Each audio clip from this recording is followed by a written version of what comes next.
ಎಂತ ಹೋಗಿದೆ ಅಂತ ಐಡಿಯಾ ಇರಲಿಲ್ಲ. Child was excessively crying. ಅದಕ್ಕೆ ಯಾವುದ್ರಲ್ಲಿ ರಿಸ್ಕ್ ಇಲ್ಲ ಅಂತ ಇಲ್ಲ. ಬಟ್ ಸೆಡೇಟ್ ಮಾಡಿ ತೆಗೆದಿದ್ದು might be slightly more risk here.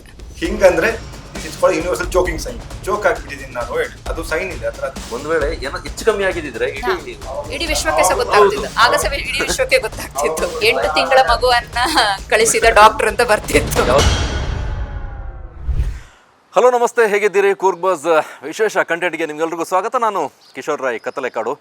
8 ತಿಂಗಳ ಮಗು ಒಂದು ಸಣ್ಣ ಬಲ್ಬನ್ನು ನುಂಗಿರುತ್ತೆ, ಗಂಟಲ್ಲಿ ಸಿಕ್ಕಾಕೊಂಡಿರುತ್ತೆ, ಜೋರಾಗಿ ಅಳ್ತಾ ಇರುತ್ತೆ. ಏನು ಮಾಡಬೇಕು ಗೊತ್ತಾಗೋದಿಲ್ಲ, ಏನು ತಿಂದಿದ್ದೇನೆ ಅನ್ನೋದನ್ನು ಕೂಡ ಅದಕ್ಕೆ ಹೇಳೋದಕ್ಕೆ ಬರೋದಿಲ್ಲ. ಪೋಷಕರು ಕೂಡ ಗಾಬರಿ ಆಗ್ತಾರೆ, ಸೀದಾ ಆಸ್ಪತ್ರೆಗೆ ಬರ್ತಾರೆ.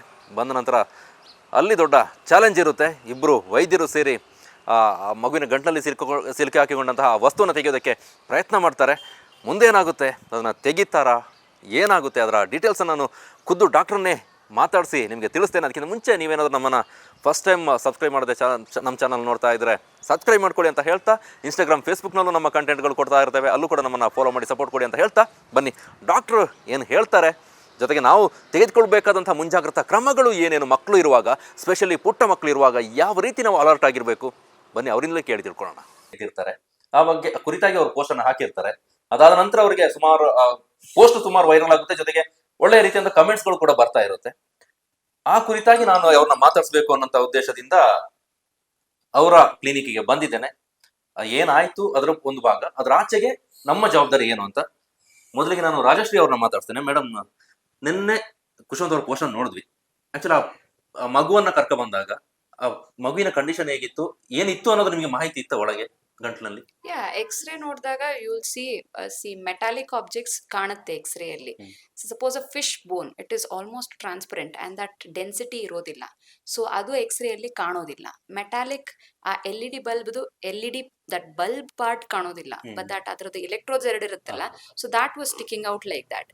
So when I saw the x-ray, ಅದು LED ಬಲ್ಬ್ ಅಂತ ಹೇಳೋದು ನನಗೂ ಗೊತ್ತಿರಲಿಲ್ಲ, ಬಿಕಾಸ್ ನನಗೆ I wouldn't have an idea what the child has swallowed. But when it came out, only we realized it was an LED bulb. I was thinking, when I saw the 2 electrodes, I was thinking probably a pin or a safe stapler pin or something like that. I was thinking. Child was crying excessively, and parents were supremely worried. They were anxious. They were crying. Parents were also crying. So when I saw the X-ray, I saw ಗಂಟ್ಲಲ್ಲಿ ಅಂತೂ ಕಾಣಲಿಲ್ಲ. Then I took a repeat X-ray. ಅದು ಗಂಟ್ಲಲ್ಲಿ ಕಾಣಲಿಲ್ಲ ಅಂತ ಹೇಳುವಾಗ ಅದೇನಾದ್ರು ಕೆಳಗೆ ಹೋಗಿದ್ಯಾ ನೋಡ್ಲಿಕ್ಕೆ ಇನ್ನೊಂದು ಎಕ್ಸ್ರೇ ತೆಗೆದದ್ದು. ಸೊ ಇನ್ನೊಂದು ಎಕ್ಸ್ರೇ ಕಾಣುವಾಗ ಅಲ್ಲೇ ಇದೆ ಅಂತ ಆಯ್ತು. ಅಂಡ್ ಹೀಗೆ ಬಗ್ಸಿ ನೋಡುವಾಗ ಅದು ಕಾಣೋದಿಲ್ಲ. So then we wanted a scope to go. ಎಷ್ಟು ಸ್ಟ್ರಕ್ಚರ್ಸ್ ನಮಗೆ ಓರ್ಲಿ ಜನರಲಿ ಕಾಣ್ತದೆ, ಅದರಿಂದ ಕೆಳಗೆ ಹೋಗ್ಲಿಕ್ಕೆ ವಿ ನೀಡ್ ಅ ಸ್ಕೋಪ್ ಹಾಕಿ ಕೆಳಗೆ ನೋಡ್ಬೇಕಾಗ್ತದೆ. ಸೊ ಆ ಸ್ಕೋಪ್ ಅಲ್ಲಿ ಹಾಕಿ ತೆಗೆಯುವ ಅಂತ I tried. So that was the attempt. So it will get over instantly anta. So for that reason I called Dr. Kushwant, because he knows intubation, he knows pediatrics, he knows airway management. So if in case a patient arrests also, he knows how to resuscitate the child. So ಆ ಉದ್ದೇಶದಿಂದ Dr. Kushwantana ಕರೆದದ್ದು. So he came, he helped with the laryngoscope, and then the foreign body was visualized ಅಂದ್ರೆ ಕಾಣ್ತದ scope ಅಲ್ಲಿ. So ಹಾಗೆ ಅದನ್ನ ತೆಗ್ದದ್ದು ಅಷ್ಟೇ. ಪೇರೆಂಟ್ಸ್ಗೂ ಗೊತ್ತಿರ್ಲಿಲ್ವಾ ಅದು ಏನು? ಅವರಿಗೆ ಸಹ ಐಡಿಯಾ ಇರಲಿಲ್ಲ, ಎಂತ ಹೋಗಿದೆ ಅಂತ ಐಡಿಯಾ ಇರಲಿಲ್ಲ. ಚೈಲ್ಡ್ ವಾಸ್ ಎಕ್ಸೆಸಿವ್ಲಿ ಕ್ರೈಯಿಂಗ್, ಅದಕ್ಕೆ ಅವ್ರು ಕರ್ಕೊಂಡು ಬಂದದ್ದು. ಸ್ನೇಹಿತರೆ, ಅದು ಏನು ಅಂತ ಹೇಳಿದ್ರೆ, ನಮ್ಮ ಈ ರೇಡಿಯೋ ಹಳೆ ಕಾಲದ ಟೇಪ್ ರೆಕಾರ್ಡ್ ಅಲ್ಲಿ ಇದ್ದಾಗ ಅದರಲ್ಲಿ ಒಂದು ಇಂಡಿಕೇಟರ್ ಬಲ್ಬ್ ಬರ್ತದಲ್ಲ, ಕೆಂಪು ಕಲರ್, ನಾವು ಆನ್ ಮಾಡಿದಾಗ ಉರ್ಕೊಳ್ಳುತ್ತಲ್ಲ, ಸೇಮ್ ಅದೇ ರೀತಿ ಅದೇ ಬಲ್ಬ್ ಆ ಮಗುಗೆ ಎಲ್ಲಿ ಸಿಕ್ತೋ ಗೊತ್ತಿಲ್ಲ, ಅದು ನುಂಗ್ಕೊಂಡಿತ್ತು. ಬಹುಶಃ ಅದು ಕಂಟಿನ್ಯೂ ಆಗಿ ಅಳುವ ಕಾರಣಕ್ಕಾಗಿ ಕರ್ಕೊಂಡು ಬಂದಿದ್ದಿರ್ಬೋದು, ಅಥವಾ ಒನ್ ಆಫ್ ದೇಮ್ ಅವ್ರು ಹೇಳ್ತಾ ಇದ್ರು ಮಗು ಅಲ್ಲೇ ಇತ್ತು ಅಂತ, ಅಥವಾ ಅವರೇ ಏನಾದ್ರೂ ಮಗು ಹಾಕೋದು ನೋಡಿದಾರ, I don't know. So that history was not clear, but anyway it came out. That is only the happiness. ಪುಟ್ಟ ಮಗು 8 ತಿಂಗಳ ಮಗು. ಆ ಮಗುಗೂ ಕೂಡ ಏನ್ ಎಕ್ಸ್ಪ್ರೆಸ್ ಮಾಡ್ಬೇಕು ಅಂತ ಗೊತ್ತಾಗೋದಿಲ್ಲ, ಜೊತೆಗೆ ಪೇರೆಂಟ್ಸ್ಗೂ ಆ ಕ್ಷಣಕ್ಕೆ ಏನ್ ಮಾಡ್ಬೇಕು ಅನ್ನೋದು ಗೊತ್ತಾಗೋದಿಲ್ಲ. ಕುಶವಂತ್ ಅವ್ರ ಮಾತಾಡ್ತೀನಿ. ಕುಶವಂತ್ ಅವರೇ ಇಟ್ಕೊಳ್ಳಿ. ಈ ತರದ್ದು ಕೇಸ್ಗಳು ನೀವು ನೋಡಿರ್ತೀರಿ ಸುಮಾರು. ಪರ್ಟಿಕ್ಯುಲರ್ ಈ ಕೇಸ್ನಲ್ಲಿ ನೀವು ನೋಡಿದ ಹಾಗೆ ಹೇಗಿತ್ತು ಆ ಒಳಗೆ ಸಿಕ್ಕಾಕೊಂಡಿದ್ದು? ನಾನು ನೇರವಾಗಿ ಒಳಗೆ ಬಲ್ಬ್ ಕೆಳಭಾಗಿ ಹೋಗಿದ್ರೆ ಒಳಗೆ ಹೋಗ್ತಾ ಇತ್ತ ಅಂತ ನೋಡಿ. ಇಲ್ಲಿ 2 ವಿಚಾರ ಇದೆ. ಮಕ್ಕಳು ಇಷ್ಟು ಚಿಕ್ಕ ಮಕ್ಳಿಗೆ ಒಂದು ಬಹಳ ಕುತೂಹಲ, ಪ್ರತಿಯೊಂದನ್ನ ಬಾಯೊಳಗೆ ಹಾಕೊಳ್ಳೋದು, ಕಿವಿಯೊಳಗೆ ಹಾಕೊಳ್ಳೋದು, ಮುಗಳಗೆ ಹಾಕೋದು. ಈ ಕಾಯಿನ್ ನುಂಗೋದೆಲ್ಲ ಸಾಮಾನ್ಯ. ನುಂಗ್ಬಿಟ್ರೆ ಚಿಂತೆ ಇಲ್ಲ, ಯಾಕಂದ್ರೆ ಒಮ್ಮೆ ಹೊಟ್ಟೆಗೆ ಹೋದ್ರೆ ಮಗು ಜೀವಕ್ಕೆ ಅಪಾಯ ಇಲ್ಲ. ಒಂದಾದ ಮೋಷನ್ ಹೊರಗೆ ಬರ್ತದೆ. ಅದು ಹೊಟ್ಟೆಲೆಲ್ಲ, ಈಗ ದೊಡ್ಡ ಅದು ಹೊಟ್ಟೆಲೆಲ್ಲ ಹೋಗಿ ಸಿಗಾಕೊಂಡ್ರೆ ಅದನ್ನ ಬೇರೆ ರೀತಿಯಲ್ಲಿ ತೆಗಿಬಹುದು. ಅದಕ್ಕೆ ವ್ಯವಸ್ಥೆ ಜೀವಕ್ಕೆ ಅಪಾಯ ಇಲ್ಲ. ಅಲ್ಲ, ಚೂಪಾದ ವಸ್ತುಗಳು ಸಿಕ್ಕೊಂಡು ತೆಗಿಬೋದು. ಚೂಪಾದ ವಸ್ತು ಹಾಕೊಂಡು ತೆಗಿಬಹುದು. ರಿಸ್ಕ್ ಅಂದ್ರೆ ನಾವು ಚೋಕಿಂಗ್ ಅಂತ ಹೇಳ್ತೀವಿ. ಇದು ನಮ್ಮ ಟ್ರೈಕಿಯ ಏರ್ ಪೈಪ್ ಒಳಗಡೆ ಹೋಗಿ ಕಾಯಿನ್ ಸಿಕ್ಕಾಕೊಂಡು ಉಸಿರಾಟಕ್ಕೆ ತೊಂದರೆ ಆದ್ರೆ, ಅಥವಾ ಅಲ್ಲಿ ಕೆಲವೊಮ್ಮೆ ಫಿಶ್ ಬೋನ್ ನ ತಿಂದು ಸತ್ತೋದವರು ಇದ್ದಾರೆ. ನೀವು ಇತಿಹಾಸ ತೆಗೆದು ನೋಡಿದ್ರೆ ಇಂಡಿಯಾದ first air force the chief, name is Broto something, he died due to fish bone choking. ಸಿಕ್ಕಾಕೊಂಡು ಫೈಟರ್ ಪೈಲಟ್ ಎಲ್ಲ ಯುದ್ಧಕ್ಕಿಂತ ಫೈಟರ್ ಪೈಲಟ್ ಫಿಶ್ ಬೋನ್ ಸಿಗಾಕೊಂಡು ತಿರೋಗಿದ್ದಾರೆ. ಸೊ ಇದು ಎರಡು ರಿಸ್ಕ್ ಇದೆ. ನಂಗೆ ಇವ್ರು ಕಾಲ್ ಮಾಡಿ ಹೇಳಿದಾಗ, ಒಂದು ನನ್ನ ಲ್ಯಾನ್ಸ್ಕೋಪ್ ತಗೊಂಡು ಓಡಿದೆ. ಸೆಕೆಂಡ್ ಥಿಂಗ್ ಈಸ್, ಇಲ್ಲಿ ಅದು ಒಂದು ಕಡೆ ಸೆಟ್ ಆಗಿದ್ರೆ ಅದನ್ನ ಆರಾಮ್ಸೆ ತೆಗಿಬಹುದು. ಮಗು ಅಳುವಾಗ ಕೆಮ್ಮುವಾಗ ಅಲ್ಲಿ ಒಳಗೆ ಹೋಗಿ ವಿಂಡ್ ಪೈಪ್ ಮೇಲೆ ಕೂತ್ರೆ, ಟ್ರೆಕಿ ಒಳಗೆ ಹೋದ್ರೆ, ದೆನ್ ಬೇಬಿ ವಿಲ್ ಅರೆಸ್ಟ್, ನಿಂತೋಗ್ಬಿಡುತ್ತೆ. ಆವಾಗ ದಟ್ಸ್ ಎ ಪ್ಯಾನಿಕ್ ಎವ್ರಿಬಡಿ. ನೀವು ಆನ್ಸರೇಬಲ್ ಟು ಪೇರೆಂಟ್ಸ್ ಎಲ್ಲ ಅದೊಂದು. ಬಟ್ ಸಿ, ಪೀಡಿಯಾಟ್ರಿಷಿಯನ್ ನಮಗೇನ್ ಗೊತ್ತಿದೆ ನಮ್ಮ ಸ್ಕಿಲ್ಸ್ ಏನು ಅಂತ ಹೇಳಿದ್ರೆ, ಮಗುನ ಈಗ ಜೋರ್ ಅಳ್ತಿರೋ ಮಗು ಏನು ಮಾಡಕ್ಕಾಗಲ್ಲ. ಆ ಮಗುನ ನಾವು ಕೆಲವು ಡ್ರಗ್ಸ್ ಕೊಟ್ಟು ಒಂದ್ ಸ್ವಲ್ಪ ಕೆಲವು ನಿಮಿಷಗಳ ಮಟ್ಟಿಗೆ ಅನ್ಕಾನ್ಶಿಯಸ್ ಮಾಡ್ಬೋದು, ಸೆಡೇಟ್ ಮಾಡ್ಬೋದು. ಸೆಕೆಂಡು ಏರ್ವೇನ ನೋಡ್ಬೋದು. ಈ ಟ್ರೇಕೆ ಎಲ್ಲಿದೆ ಅದ್ರ ಗೊತ್ತು, ಅದ್ರ ಅಕ್ಕಪಕ್ಕದೆಲ್ಲ ಸ್ಟ್ರಕ್ಚರ್ ENT ಸರ್ಜನ್ ಮಾತ್ರ ಗೊತ್ತಿರೋದು. ನಾವು ಟ್ರೇಕೆಯನ್ನು ನೋಡ್ತೀವಿ, ನಾಟ್ ಇದಾಕ್ಬಿಟ್ಟು ಅದರ ಅಕ್ಕಪಕ್ಕದ ಫಾರಿನ್ ಬಾಡಿ ಹುಡುಕೋ ಸ್ಕಿಲ್ ಆಗ್ಲಿ ಎಕ್ಸ್ಪರ್ಟೈಸ್ ನಮ್ಗಿರಲ್ಲ. ಹಾಗೆ ಇದೆಲ್ಲ ಬಹಳ ಫಾಸ್ಟ್ ಆಗಿ ನೋಡ್ತಾ ಇತ್ತು. ನಾನು ಹೋದ್ವಿ ಮಗುಗೆ ಕೆಲವನ್ನ ಸೆಡೇಟ್ ಮಾಡಕ್ಕೆ ಕೆಲವು ಡ್ರಗ್ಸ್ ಕೊಟ್ವಿ. ಕೆಲವೊಮ್ಮೆ ಈ ತರ ಡ್ರಗ್ಸ್ ಎಲ್ಲ ಕೊಡುವಾಗ ಕೂಡ ರಿಸ್ಕ್ ಇರುತ್ತೆ. ಸೊ ನಾನು ಪೋಸ್ಟ್ ಹಾಕಿದ್ದೆಲ್ಲ ಹೇಳಿದ್ರಲ್ಲ, ಪೋಸ್ಟ್ ಹಾಕಿದ ಉದ್ದೇಶ ಏನು ಅಂತ ಹೇಳಿದ್ರೆ, ಪೇರೆಂಟ್ಸ್ಗೆ ಅವೇರ್ನೆಸ್ ನಾವು ಒಂದ್ ಸ್ವಲ್ಪ ಕ್ರಿಯೇಟ್ ಮಾಡಬೇಕು. Selection of toys is very important. ಯಾವ್ದೋ ತಲೆ ಒಳಗಡೆ ಸೆನ್ಸ್ ಇಲ್ದ ರಿಲೇಟಿವ್ಸ್ ಏನೋ ತಂದು ಕೊಟ್ಬಿಡ್ಬೋದು. ಏನೋ ಚಿಕ್ಕ ಪುಟ್ಟ ಕಾರೆಲ್ಲ ಡಿಸ್ಮೆಂಟ್ಲ್ ಒಂದೊಂದು ಪೀಸ್ ಬರ್ತಾ ಇರುತ್ತೆ, ಒಳಗಿನ ಬರ್ತಾರೆ, ಗೊತ್ತಾಗೋದಿಲ್ಲ. ಲೆಡ್ ಪೇಂಟ್ ಇರುತ್ತೆ, ಅದನ್ನ ಮಕ್ಳು ಎಲ್ಲವನ್ನು ಕಟ್ ಮಾಡಿ ಬಾಯಿಗೆ ಹಾಕೋತಾರೆ, ಮೂಗೊಳಗೆ ಹಾಕೋತಾರೆ. ಬಳಪ, ಎಷ್ಟೊಂದು ಮೂಗೊಳಗೆ ಬಳಪ ಹಾಕಿ ಅಲ್ಲಿಂದ ಮೂಗಿಂದ ಗೊಣ್ಣೆ ಸೊಡ್ತಾ ರಕ್ತ ಬರ್ತಾ ಇರುತ್ತೆ. ಒಳಗೆ ಸಿಕ್ಕಾಕೊಳ್ಳುತ್ತೆ ಅದು. ಚಿಕ್ಕ ಮಕ್ಳಿಗೆ ಅವ್ರಿಗೆ ಏನ್ ಗೊತ್ತು, ಒಂದು ಬಳಪನೊಳಗೆ ಹಾಕಿ 2 ವರ್ಷ ಆದ್ಮೇಲೆ ತೆಗ್ದಿದ್ದೆ ಇದೆ, ಅದ್ರೊಳಗೆ ಕೊಳ್ತು ಕಾಟೇಜ್ ಎಲ್ಲ ಡ್ಯಾಮೇಜ್ ಆಗಿ ಅದರಲ್ಲಿ ENT ಅಷ್ಟವರೆಗೆ ಗೊತ್ತಾಗೋದಿಲ್ಲ. ಮೂಗ್ ನಗಡಿ ಬರ್ತಾ ಇರ್ತದೆ, ಮಗುಗೆ ಶೀತ ಶೀತ ಶೀತ ಶೀತ ಅಂತ ಅನ್ಕೊಂಡಿರ್ತಾರೆ. ತೋರಿಸ್ತಾ ಇರ್ತಾರೆ. ಶೀತಕ್ಕೆ ಟ್ರೀಟ್ಮೆಂಟ್ ನಡೀತಾ ಇರ್ತದೆ. ಆಕ್ಚುಲಿ ಅಲ್ಲಿಂದ ದೆನ್ ಯಾಕೆ ಅಲ್ಲಿ ಇಷ್ಟೊಂದು ಶೀತ ಇದೆ, ಒಂದೇ ಮೂಗಿಂದ ಯಾಕೆ ನಗಡಿ ಬರ್ತಾ ಇದೆ ಅಂತ ಹೇಳೋದು ಇಸ್ ಶೀತ ಆದ್ರೆ 2 ಮೂಗಿಂದ ನಗಡಿ ಬರ್ಬೇಕಲ್ಲ, ಒಂದೇ ಮೂಗಿಂದ ಯಾಕೆ ಬರ್ತದೆ? ಅಂಡ್ ದಟ್ ಒಂದು ಕೊಳಕು ವಾಸನೆ ಇರ್ತದೆ ಅದಕ್ಕೆ. ಸೊ ದಾಟ್ ಇದ್ದಾಗ then it is definitely a foreign body. ಕೆಲವು ಸಲ ಫಾರಿನ್ ಬಾಡಿ ಒಳಗೆ ಇದ್ದು ಗೊತ್ತೇ ಇಲ್ಲದೆ ಅದ್ರ ಸುತ್ತ ಕ್ಯಾಲ್ಸಿಯಂ ಡೆಪಾಸಿಟ್ ಆಗಿ ಅದೊಂದು ಕಲ್ಲಾಗಿ ಅದನ್ನ ತೆಗ್ದದ್ದು ಇದೆ. ಸೊ ಮಕ್ಕಳೊಟ್ಟಿಗೆ ಯಾವಾಗ್ಲೂ ಅವರ ಮೇಲೆ ಒಂದು ಕಣ್ಣು ಹಾಯಿಸುವವರು ಯಾರಾದ್ರೂ ಒಬ್ರು ಇರ್ಲೇಬೇಕು. And he said lead paint and small parts and all. One more thing is these button batteries ಇರೋದು ಯಾವ್ದು ಸಹ ಮಕ್ಕಳಿಗೆ ಕೊಡ್ಲಿಕ್ಕಿಲ್ಲ. these ಏನು ರಿಮೋಟ್ ಕಂಟ್ರೋಲ್ ಟಾಯ್ಸ್ ಅಥವಾ something with button battery like a torch or ಅಥವಾ ಕ್ಯಾಮರಾ, ಎಂತ ಈಗ ಹೊಸದ್ದು ನಡೀತಾ ಉಂಟಲ್ಲ ಕ್ಯಾಮರದ್ದು, ಅದ್ರೊಂದು ಸಣ್ಣ ಬಟನ್ ಬ್ಯಾಟ್ರಿ ಇದೆ, ಅದನ್ನ ಪಟ್ಟ ಬರ್ತದೆ, ಅದನ್ನ ತೆಗೆದು ಮೂಗಿ ಹಾಕ್ತಾರೆ, ಗಂಟ್ಲಿಗೆ ಹಾಕ್ತಾರೆ. ಬಟನ್ ಬ್ಯಾಟ್ರಿ ಸ್ಮಾಲ್ ಇದೆ, ಅದು ನುಂಗಿ ಹೋಗ್ತದೆ, all that is true. But button battery it's an alkaline thing, it will corrode the moment it goes inside. ಒಂದು ಮಗುವಿಗೆ ಬಟನ್ ಬ್ಯಾಟ್ರಿ ಹಾಕಿ 4 hours ಆಗಿತ್ತು. 4 hours ಅಲ್ಲಿ ಅದನ್ನ ಮೂಗಿಂದ ತೆಗೆಯುವಷ್ಟೊತ್ತಿಗೆ ಆ ಮ್ಯೂಕೋಸ ಎಲ್ಲ ಫುಲ್ ಬ್ಲಾಕ್ ಆಗಿ ಹೋಗಿತ್ತು. ಸೊ ಅಷ್ಟು ಬೇಗ ರಿಯಾಕ್ಷನ್ ಮಾಡ್ತದೆ. So button batteries is the most dangerous of all. So button batteries ಇರುವ ಟಾಯ್ಸ್ ಅನ್ನ ಮಕ್ಕಳಿಗೆ ಕೊಡುವಾಗ ವಿಪರೀತ ತುಂಬಾ ಎಚ್ಚರಿಕೆ ಇರಬೇಕು. ಮಕ್ಕಳಿಗೆ ಫಸ್ಟ್ ಆಫ್ ಆಲ್ ರಿಪೇರಿ ಮಾಡಿ ಅದನ್ನ ಡಿಸ್ಮ್ಯಾಂಟಲ್ ಮಾಡಿ ಅದ್ರೊಳಗೆ ಏನಿದೆ ಏನಿಲ್ಲ ನೋಡೋದು ತುಂಬಾ ಕ್ಯೂರಿಯಾಸಿಟಿ. ಅದರ ಮಧ್ಯದಲ್ಲಿ ಅದನ್ನ ಮೂಗಿಗೆ ಬಾಗಿ ಹಾಕಿದ್ರೆ ಮತ್ತೆ ಅದು ನಮಗೂ ಇರುತ್ತೆ ಅಂತ ಕುತೂಹಲ. ಯಾವ್ದೊಂದು ಐಟಮ್ ಸಿಕ್ಕ ಅದ್ರೊಳಗೆ ಏನಿರುತ್ತೆ ಅದನ್ನ ಬಿಚ್ಚಿ ಒಂದ್ಸಲ ನೋಡಿ ಮತ್ತೆ ಅದನ್ನ ವಾಪಸ್ ಹಾಕೋದು. ಈ ಪರ್ಟಿಕ್ಯುಲರ್ ಮೂಗು ಬಾಯಿ ಜೊತೆಗೆ ಕಿವಿ ಕೊಡಲ್ಲ. ಕಿವಿ ಆಲ್ಸೋ, ಕಿವಿಗೆ ಮಕ್ಕಳು ಸಾಧಾರಣವಾಗಿ ಕಮ್ಮಿ ಹಾಕೋದು, ಬಟ್ ಹಾಕೋದಿಲ್ಲ ಅಂತಿಲ್ಲ. ಈ ಬೀಡ್ಸ್ ಮತ್ತೆ ಪೇಪರ್ ಪೀಸ್, ಇರೇಸರ್ ಇಂಥದ್ನೆಲ್ಲ ಹಾಕಿ ಬರ್ತಾರೆ. ಬರ್ಡ್ಸ್ ಎಲ್ಲ ಹಾಕೊಳ್ತಾರೆ. ಬ್ಯಾಟ್ಸ್ ಅದು it's like every day thing. ಅದು ಅಡಲ್ಟ್ಸ್ ಅಲ್ಲಿ ಜಾಸ್ತಿ, ಮಕ್ಕಳಲ್ಲಿ ಬಡ್ಸ್ ಅಷ್ಟು ಬರೋದಿಲ್ಲ. ಹೌದು ಸತ್ಯ. ಬಟ್ ಮಕ್ಕಳಲ್ಲಿ ಕಿವಿಗೆ ಬರೋದು is usually eraser piece, paper piece, pencil piece ಅಂತದೆಲ್ಲ. ಬಟನ್ ಬ್ಯಾಟ್ರಿ ಕಿವಿಗೆ ಹೋಗಿದ್ದು ನಾನು ಅಷ್ಟು ನೋಡಿಲ್ಲ. ಬಟ್ ಮೂಗಲ್ಲಿ button battery is one big thing. ಅದು ಮೇಡಮ್, ಇಂಥ ವಿಚಾರದಲ್ಲಿ ಡಾಕ್ಟರ್ ಪರ್ಟಿಕ್ಯುಲರ್ ನಿಮ್ಮ ರಿಸ್ಕ್ ಹೇಗಿರುತ್ತೆ? ಯಾಕೆಂತಂದ್ರೆ ನೀವು ಮಗುನ ಅಡ್ಮಿಟ್ ಮಾಡಿದ್ರು, ತೆಗ್ದ್ರಿ, ಹೊರಗೆ ಬಂತು, ಮಗು ಸೇಫ್, ಓಕೆ. ಆ ಸಂದರ್ಭದಲ್ಲಿ ನಿಮ್ಮ ರಿಸ್ಕ್ ಯಾವ ರೀತಿ ಇರುತ್ತೆ ಅನ್ನೋದು? ಮಗುನ there are 2 ways to do this. One is you can take a chance and try to get it out and relieve the relieve the difficulty suffering of the child. Second thing, you can admit the patient, get all the investigations done, give anesthesia, and you can get the this thing out.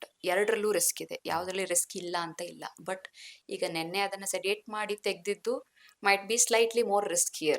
Okay, but it's a child, it's constantly coughing, constantly crying, and what if it gets it out and it goes into the larynx anta, so adu trachea anta, so that was one concern. So but the idea of taking it out was, I called him, he came, the laryngoscope ಅಲ್ಲಿ ಕಾಣ್ತು, ಅದು ತೆಗೆದು ಮುಗೀತು ಅಷ್ಟೇ. Risk is there everywhere. ನಾವು ಅವರು drug ಕೊಡುವಾಗ್ಲೂ ಏನಾದರೂ ಆಗ್ಬೋದು, ಮಗು ಅನ್ಕಾನ್ಶಿಯಸ್ ಆಗುವಾಗ್ಲೂ it can go into arrest, or ನಾವು ಆ ಸ್ಕೋಪ್ ಹಾಕುವಾಗ್ಲೂ ಲ್ಯಾರಿಂಗೋಸ್ಪಾಸಮ್ ಆಗಿ ಅರೆಸ್ಟ್ ಆಗ್ಬೋದು. Risks are too many, but the idea of advantages minus risk anna we have to always consider that, and risk benefit you have to see, and then but anyway whatever you do, ಈಗ ನೆನ್ನೆ ಅದ್ ಮಾಡಿದ್ದು fail ಆಗಿದ್ರೆ I should have still sent the child anesthesia ಕೊಟ್ಟು full scope ಹಾಕಿ ಮತ್ತೆ ತೆಗಿಬೇಕಾಗ್ತಿತ್ತು. ಯಾಕಂದ್ರೆ ನೀವು ಈಗ ಮಾಡಿದ್ರಿ, ಪೋಸ್ಟ್ ಹಾಕಿದ್ರಿಂದ ಹೊರ ಜಗತ್ತಿಗೆ ಗೊತ್ತಾಯ್ತು. Yeah. ಒಂದ್ ವೇಳೆ ಏನೋ ಹೆಚ್ಚು ಕಮ್ಮಿ ಆಗಿದ್ರೆ ಇಡೀ ವಿಶ್ವಕ್ಕೆ ಸಹ ಗೊತ್ತಾಗ್ತಿತ್ತು, ಆಗ ಸಹ ಇಡೀ ವಿಶ್ವಕ್ಕೆ ಗೊತ್ತಾಗ್ತಿತ್ತು. ಡಾಕ್ಟರ್ ನಿಮ್ಮನ್ನ ಕೇಳಿ ಎಷ್ಟು ಟೈಮಲ್ಲಿ ಈ ಪ್ರೋಸೆಸ್ ಆಯ್ತು ಅಂತ? ಈಗ ಹೆಂಗ್ ಗೊತ್ತಾ, ಇದು ತುಂಬಾ ಫಾಸ್ಟ್ ಆಗಿ ಆಯ್ತು. ಬಿಕಾಸ್ ಫಸ್ಟ್ ಹೋದಂಗೆ ನೋಡಿ, ಫೋನ್ ಮಾಡಿದ್ರಲ್ಲ ಇವರು, ಆವಾಗ ಏನ್ ಕತೆ, ಏನ್ ವಿಷಯ ಇರ್ಬೇಕಾ, ಏನಾಯ್ತು. ಸೊ ನಮ್ಮ ಮೈಂಡ್ ಅಲ್ಲಿ ವರ್ಕಪ್ ಆಗ್ತಾ ಇರ್ತದೆ, ಓಡ್ತಾ ಇರ್ತದೆ. ಫಸ್ಟ್ ಏನ್ ಮಾಡ್ಬೇಕು, ಮಗುನ ಸೆಡೆಟ್ ಮಾಡ್ಬೇಕು, ಸೆಡೆಟ್ ಮಾಡಕ್ಕೆ ಈ ಡ್ರಗ್ಸ್ ಬೇಕು, ಇದಾದ್ಮೇಲೆ ಎಕ್ಸ್ರೇ ನೋಡ್ಬೇಕು, ಎಕ್ಸ್ರೇ ಅಲ್ಲಿ ಇಲ್ಲಿದೆ ಅಂತ ಒಂದು ಅಂದಾಜು ಬರ್ತಾ ಇಲ್ಲ. ಇಟ್ಸ್ ಕಂಟಿನ್ಯೂಸ್ ರನ್ನಿಂಗ್ ಪ್ರೊಸೆಸ್ ಕಾಲದ ಹೋಗೋವಾಗ. ಸೊ ನನ್ ಮೈ ಎಮೋಸ್ ಲ್ಯಾರಿಂಗೋಸ್ಕೋಪ್ ಫಸ್ಟ್ ಹೇಳಿದೆ, ಎಪಿಗ್ಲೋಟಿಸ್ ಕೆಳಗಡೆ ಇರ್ಬೋದು ಹೇಳಿ. ಸೊ ವಿನೋದ್ರಿ ಅದು ಸ್ಕೋಪ್ ಅಲ್ಲಿ ಎತ್ತಿರಲ್ಲಿ ಕಾಣಿಸಿದ್ರೆ ಅವ್ರು ಇದ್ರಲ್ಲಿ ತೆಗಿಬಹುದು. ತೆಗಿಯಕ್ಕೆ ಮಗು ಬಿಡುತ್ತಾ ಇಲ್ಲ, ಮಗುನ ಅನ್ಕಾನ್ಶಿಯಸ್ ಮಾಡ್ಬೇಕು. So went there. ಸೊ ಅವ್ರಿಗೆ ನಾವು ಏನ್ ಡ್ರಗ್ ಎನರ್ಸಿಸ್ ಕೊಡಕ್ಕೆ ಅದನ್ನ ಕ್ಯಾನಲ್ ಹಾಕಿದ್ರು. It may taken 1 minute. ಆಮೇಲೆ 2 ಲೋಡ್ ಮಾಡಿದ್ರು. ಅದು ಕೊಟ್ಟಾಗ ಮಗು ಆಲ್ಮೋಸ್ಟ್ ಅನ್ಕಾನ್ಶಿಯಸ್ ಆಯ್ತು. ಸೊ ಅನ್ಕಾನ್ಶಿಯಸ್ ಆಗಿದ್ರೆ ವಿತಿನ್ 40 ಸೆಕೆಂಡ್ ಅಲ್ಲಿ ಇಟ್ ಕೇಮ್ ಔಟ್. ಒಂದು 5 ನಿಮಿಷದಲ್ಲಿ everything got over luckily. Parents reaction ಹೇಗಿತ್ತು? ಅಳ್ತಾ ಇರ್ತಾರಲ್ಲ ಅವರು. ಅಲ್ಲಿ 2 ವಿಷಯ ನೋಡಿ. ಈಗ ಒಂದು ಗಿಲ್ಟಿ, ಅಮ್ಮನಿಗೆ ಗಿಲ್ಟಿ ಆಗಲ್ವಾ, ಅಯ್ಯೋ ನಾನು ಸ್ವಲ್ಪ ಜಾಬ್. ನಮ್ಮ ಅಮ್ಮಂದ್ರೆ Indian mothers are the best.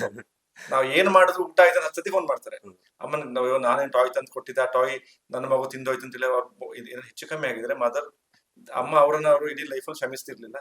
So distress ಅಲ್ಲಿ ಇದ್ರು. ಇಮಿಡಿಯೇಟ್ ತೆಗೆದಾದ್ಮೇಲೆ ಮಗು ಸ್ವಲ್ಪ ಹೊತ್ತು 4-5 ಗಂಟೆ ಮಗು ಆಲ್ಮೋಸ್ಟ್ ಮಲಗಿದ ಹಂತದಲ್ಲಿತ್ತು. ಸೊ ಇದೆಲ್ಲ ಆಗುತ್ತೆ. ಅಂದ್ರೆ ನಾನು ನಿನ್ನೆ ಪೋಸ್ಟ್ ಆಗಿದ್ದ ಉದ್ದೇಶ ಏನಂತ ಹೇಳಿದ್ರೆ, 100% ಸಕ್ಸಸ್ ರೇಟ್ ಎಲ್ಲೂ ಇರಲ್ಲ. Everything has A risk, every procedure has A risk, every drug has A risk. ಈಗ ಟಿಬಿಗೆ ನಾವು ಕೊಡ್ತೀವಲ್ಲ, ಆ ಟಿಬಿಗೆ ಕೊಡೋ ಡ್ರಗ್ಸ್ ಲಿವರ್ ಫೇಲ್ಯೂರ್ ಮಾಡ್ಬಿಡುತ್ತೆ ಕೆಲವು ಕಡೆ. ಅವಾಗ ನೀವು ಹೇಳಕ್ಕಾಗಲ್ಲ ಡಾಕ್ಟರ್ ಇಂದ ಲಿವರ್ ಫೇಲ್ಯೂರ್ ಆಯ್ತು ಹೇಳಿ. ಸೊ ಸ್ವಲ್ಪ ಮತ್ತೆ ಮೆಡಿಕಲ್ ಲೀಗಲ್ ಇಶ್ಯೂಸ್, ನಾವು ಕನ್ಸೆಂಟ್ ತಗೋಬೇಕು. ಟೆಕ್ನಿಕಲಿ ನೀವು ಮುನ್ನಾಬಾಯಿ MBBS ಮೂವಿ ನೋಡಿದ್ರೆ ಏನು, ಫಾರ್ಮ್ ಬನ್ನಿ, ಅವ್ರು ಫಾರ್ಮ್ ತುಂಬಿ ರಿಜಿಸ್ಟರ್ ಮಾಡಿ ಆಮೇಲೆ ಪ್ರೊಸೀಜರ್ ಕನ್ಸೆಂಟ್ ತಗೊಂಡು ಇಟ್ಸ್ ಎ ಲಾಂಗ್ ಪ್ರೊಸೆಸ್. ಕೆಲವೊಮ್ಮೆ ನಾವೆಲ್ಲ ಗುಡ್ ವಿಲ್ ಅಲ್ಲಿ ಮಾಡ್ಬೇಕಾಗುತ್ತೆ. ಸೊ ಕೈ ಹಿಡಿದಿಲ್ಲ, ನಂಬಿಕೆ ಕೈ ಹಿಡಿದಿದೆ.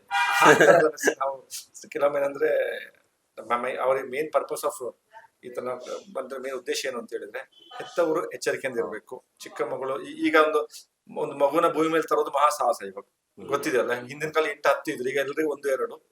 ಸೊ ಅಷ್ಟು ಸಾಹಸ ಪಟ್ಟು ಅದಕ್ಕೆ ಸಾಹಸ ಬೇಕಿಸ್ಪಡ್ತಾರೆ. ಅದಾದ್ಮೇಲೆ ಬಹಳ ಎಚ್ಚರಿಕೆಯಿಂದ ಇರಬೇಕು ಈ ಟಾಯ್ ಸೆಲೆಕ್ಷನ್ ಮಾಡುವಾಗ. ಇದು 1 ವರ್ಷದ ಮಗುನ ಕತೆ ತೆಗೆದು ಮುಗಿಗೆ ಹಾಕುತ್ತೆ ಐಟಮ್ಗಳನ್ನ. ಇನ್ನು 2 ವರ್ಷದ ಮಗುನ ಕತೆ ಅಂತಂದ್ರೆ ಅಡಿಗೆ ಮನೆಗೆ ಹೋಗಿ ಕುದಿತಿರೋ ಟೀನ ಎಳ್ದು ಮೈ ಮೇಲೆ ಹಾಕೊಳ್ಳೋದು, ಮತ್ತೆ ಇನ್ನು ಬೆಡ್ ಇಂದ ಪಲ್ಟಿ ಹೊಡಿಯೋದು. ಇದೆಲ್ಲ ವಿಚಾರದಲ್ಲಿ mother and father has to be very very aware. ಇನ್ನೊಂದು ಫೈನಲ್ ಕ್ವಶನ್, ಅಂತ ಸಂದರ್ಭದಲ್ಲಿ ಏನೋ ಗಂಟ್ಲಿಗೆ ಹಾಕೊಳ್ತು ಅಥವಾ ಮೂಗಲ್ಲಿ ಹಾಕೊಳ್ತು ಅಂದಾಕ್ಷಣ ಪೇರೆಂಟ್ಸ್ ಏನ್ ಮಾಡ್ಬೇಕಾ?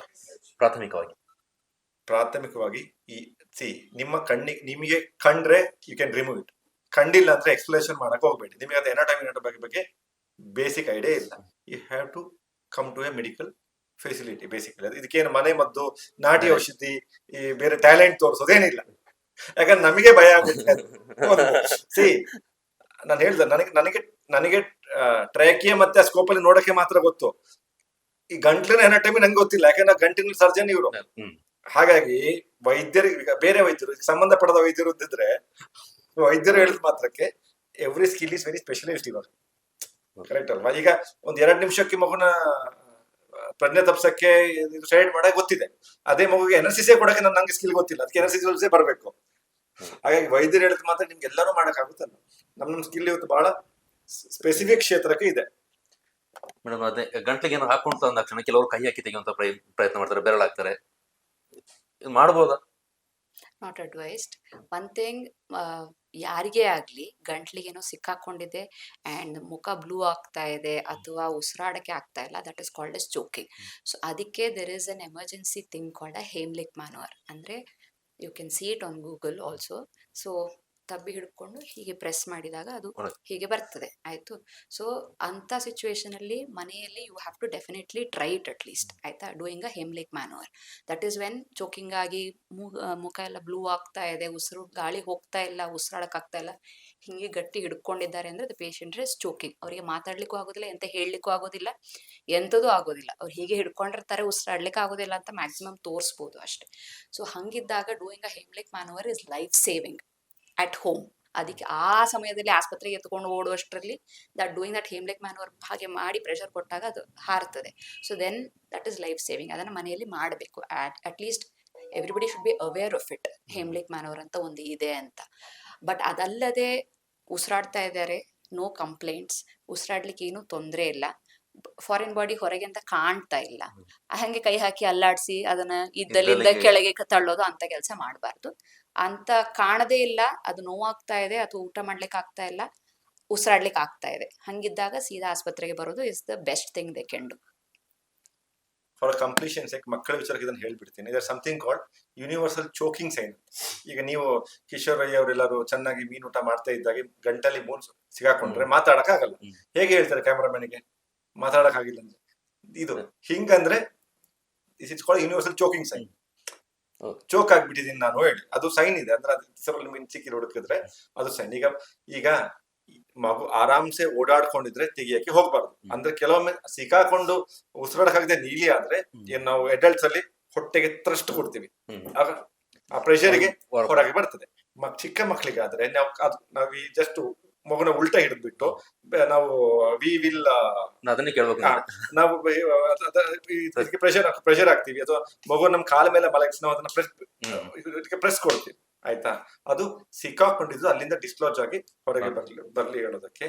ಅದು ಏನು ಅದು ಹೋಗ್ಬಿಟ್ಟು ಮಗು ಅಲ್ಲಿ ಅನ್ಕಾನ್ಶಿಯಸ್ ಆದ್ರೆ ಅಥವಾ ಮಗುದ ಫುಲ್ ನೀಲಿ ಆದ್ರೆ ಮಾತ್ರ. ಆದ್ರೆ ನಿಮಗದು ಏನು ಆತರ ಏನು ಆಗಿಲ್ಲ ಅಂತ ಹೇಳಿದ್ರೆ ನೀವು expert person should be able to remove that using proper equipment. ಹೆಚ್ಚಿನ ಅನಾಹುತ ಆಗೋದಂಗೆ ನೋಡ್ಕೊಳ್ಬೇಕು ನಾವು. ಏನಾದ್ರು ಮಾಡಕ್ ಹೋದ್ರೆ ಪುನಃ ಅನಾಹುತ ಜಾಸ್ತಿ ಅಂತ. ಥ್ಯಾಂಕ್ ಯು ಡಾಕ್ಟರ್ ಕುಶವಂತ್ ಅವರಿಗೆ, ಹಾಗೆ ರಾಜಶ್ರೀ ಮೇಡಮ್ ಅವರಿಗೆ. ಒಳ್ಳೆದಾಗ್ಲಿ, ಒಳ್ಳೆ ಕೆಲಸ ಮಾಡಿದಿರಿ. Thank you. ಸ್ನೇಹಿತರ, ಒಂದು ವಿಚಾರ ನಿಮಗೆ ತಿಳಿಸ್ಬೇಕಾಗಿತ್ತು, ಅದನ್ನ ತಿಳಿಸಿದ್ದೇನೆ. ಜೊತೆಗೆ ನಿನ್ನೆ ಆದಂತಹ ಘಟನೆ ಇಟ್ಕೊಂಡು, ಅದು ಕೇವಲ ಒಂದು ಇನ್ಸಿಡೆಂಟ್ ಅಷ್ಟೇ, ಅದರ ಎಲ್ರಿಗೂ ಕೂಡ ಸಂಬಂಧಪಟ್ಟಿದ್ದು. ನಮ್ಮ ನಿಮ್ಮ ಮನೆಯಲ್ಲಿ ಕೂಡ ಮಕ್ಳು ಇರ್ತಾರೆ, ಅಕ್ಕಪಕ್ಕದ ಮನೆಯಲ್ಲಿ ಮಕ್ಳು ಇರ್ತಾರೆ, ಯಾರೋ ಮಕ್ಕಳು ನಮ್ಮ ಮನೆಗೆ ಬರ್ತಾರೆ. ಆ ಸಂದರ್ಭದಲ್ಲೂ ಕೂಡ ನಮ್ಮ ಮನೆಯಲ್ಲಿ ಮಕ್ಳಿದ್ದಾಗ ಮಾತ್ರ ಇದು ಮಾಡೋದಂತಲ್ಲ, ಬೇರೆ ಮಕ್ಕಳು ನಮ್ಮಲ್ಲಿಗೆ ಬಂದಾಗ್ಲೂ ಕೂಡ ನಾವು ಎಷ್ಟು ಎಚ್ಚರವಾಗಿರ್ಬೇಕು ಅನ್ನೋದಕ್ಕೆ ಜಸ್ಟ್ ಉದಾಹರಣೆ. ಇಬ್ರು ವೈದ್ಯರು ಮಾಹಿತಿಯನ್ನ ಕೊಟ್ಟಿದ್ದಾರೆ, ನಾವು ಅಳವಡಿಸ್ಕೊಳ್ಳೋಣ ಅಂತ ಹೇಳ್ತಾ ಈ ಕಂಟೆಂಟ್ ಮುಗಿಸ್ತಾ ಇದ್ದೀನಿ. ನೋಡೋದಕ್ಕೆ ನಿಮ್ಗೆಲ್ರಿಗೂ ಥ್ಯಾಂಕ್ ಯು ವೆರಿ ಮಚ್. ಮತ್ತೆ ಸಿಗೋಣ, ಬಾಯ್.